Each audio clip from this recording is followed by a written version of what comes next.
Hello, my name is Mrs. Hunt, and I will be your student's quantitative reasoning teacher this year. And if you're like most people, you probably have no real idea what quantitative reasoning is. So, quantitative reasoning is a real world math application class.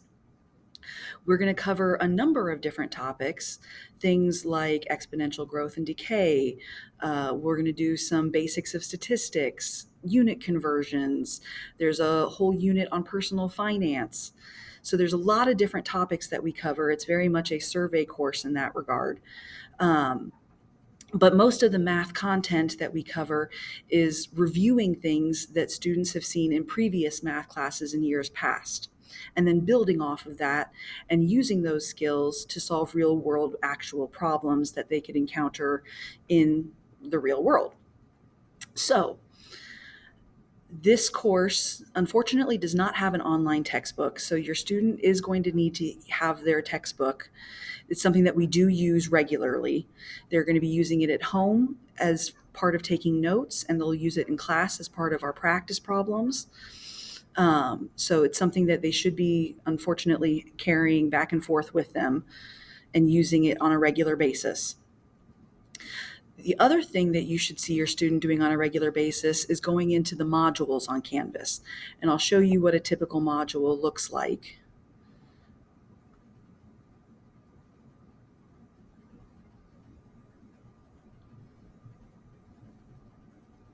While this loads,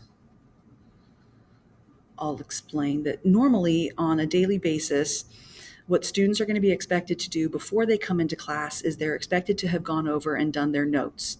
The notes come from them actually reading the textbook, which I know sounds strange to be reading a math textbook, but this isn't a typical math class and it's not a typical math textbook. It's very much a reader-friendly textbook.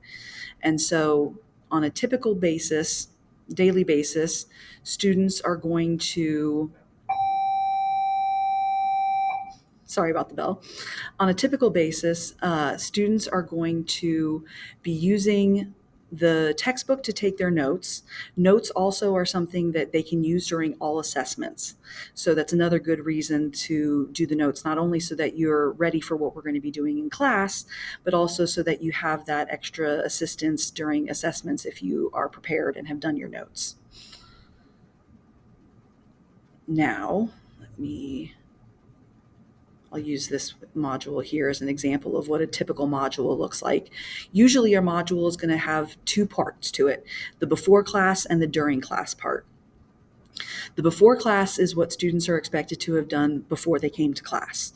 So the notes, having completed the notes and then tried the learning check.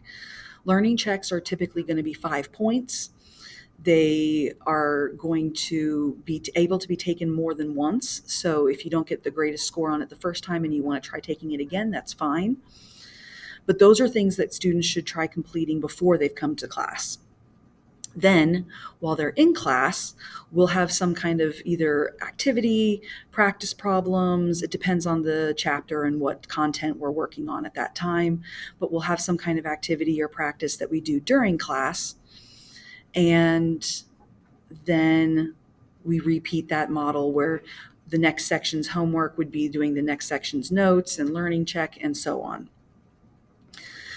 Now, if you ever have any questions, let me put my email up here in just a moment. If you ever have any questions or concerns, need to get a hold of me, email is the best way to get a hold of me. You can also give me a call, but our phones don't ring during the school day, so it would be after hours that I would be able to call you back if you wanted a phone call.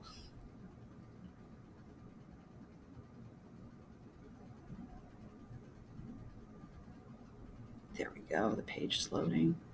So down here at the bottom is my contact information, my email address, and my phone number.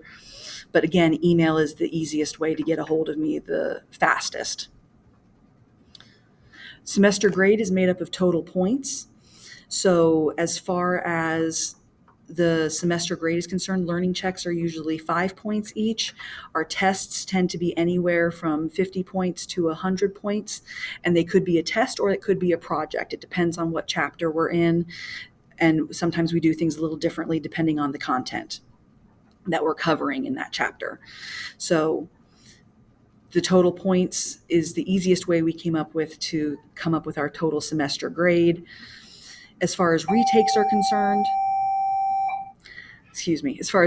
concerned, all practice work must be turned in, and then the retake will be averaged with the original test grade, and that'll be what we replace the score with. Retakes are something that are available just on test scores, and it's something that we try very much to work with students on an individual basis. If there's a need for a retake, have your student come and talk to me, and we can work out a plan for when they can do the retake and what they need to do to be prepared for doing the retake. If you have any questions, please feel free to send me an email. I'm happy to respond either via email or by giving you a call back if you would prefer.